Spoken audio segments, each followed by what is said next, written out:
Hello everyone and welcome to my channel. I'm Katie and we are continuing on with Inktober. I know I'm a little late popping this one out, but we've had some work done on the house at the moment, so voiceover time's been quite difficult. But let's not delay any further. The first prompt of today's video is sour. I'll be honest, I couldn't think of anything exciting to do for this one, so I'm just painting a lemon. Well, inking a lemon. You know what I mean. Actually, I've been wanting to use these markers on a video for quite a while now. I think they were about £6 from a bargain store in the UK called B&M, and you know what, they're okay. I mean, I do use a Carin marker for some of the other areas because the set I bought was more yellows and orange hues, so I did need a bit of green in the background just to bring out the zestiness.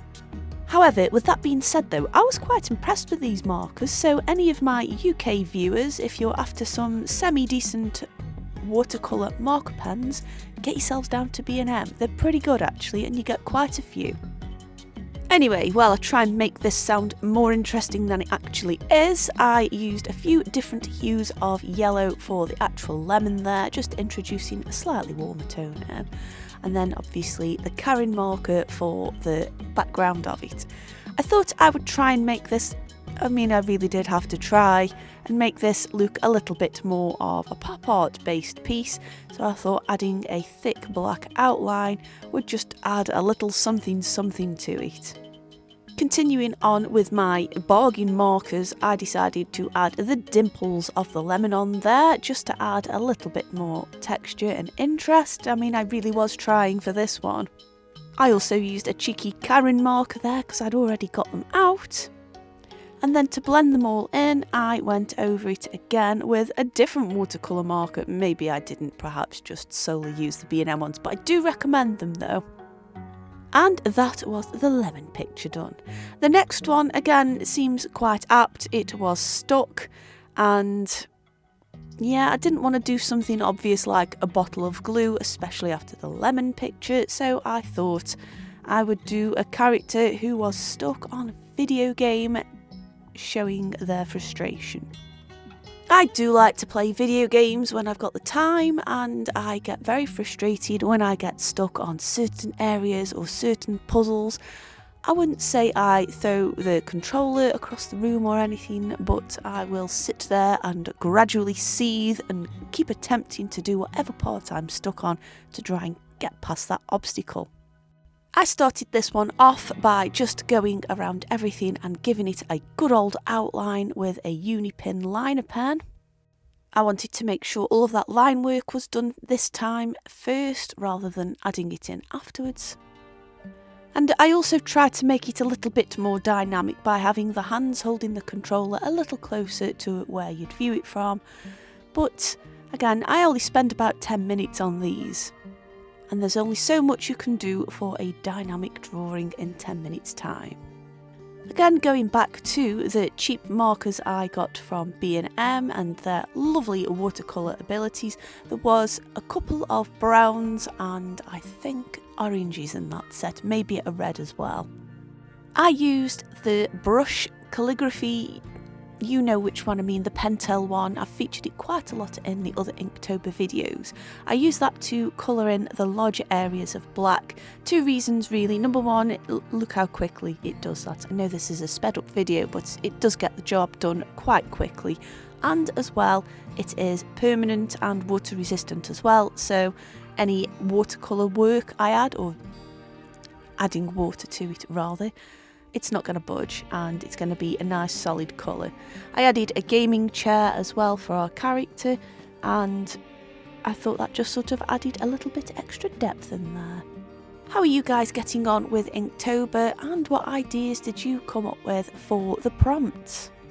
I'll hopefully be dropping some more videos throughout the week with more Inktober on it, just so I'm catching up a little bit there. And I've also got 2 Beyond the Box videos, one for Scrawler Box and one for Upgrade from September, and I think you're really going to enjoy them, so make sure you are subscribed, have all the notifications on, all that lovely stuff, so you don't miss out on those 2, because I'm pretty pleased with what I came up with.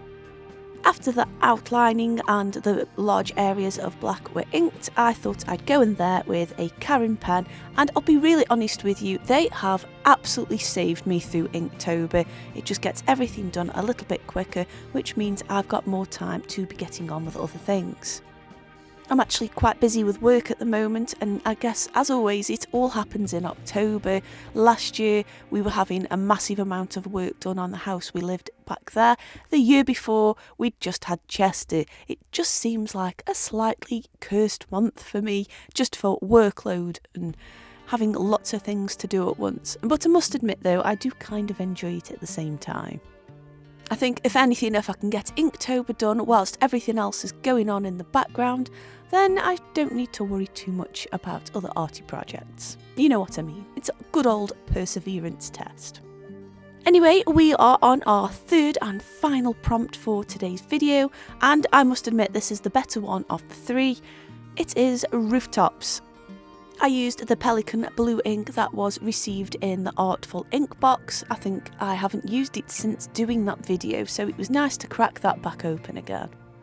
It's very much a writing ink and definitely more suited for a pen. However, it does work well with a brush. It layers very oddly.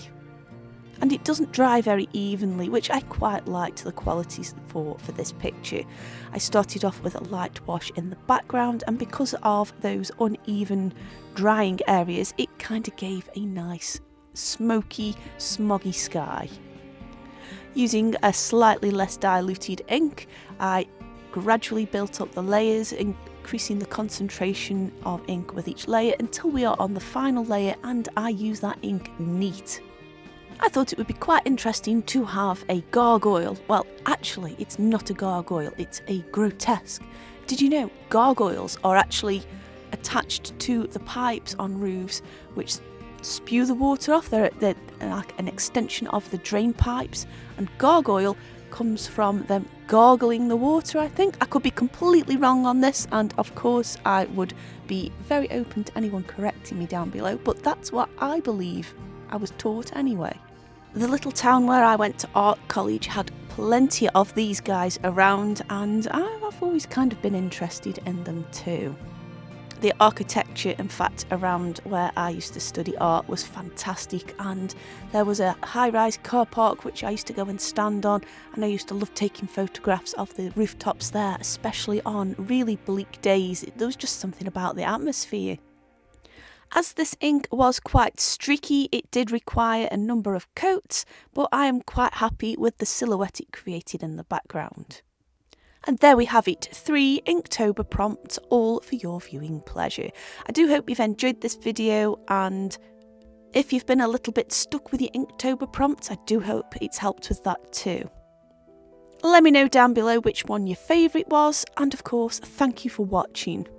If you've enjoyed this video, there should be some more lovely things I think you should click on screen right now.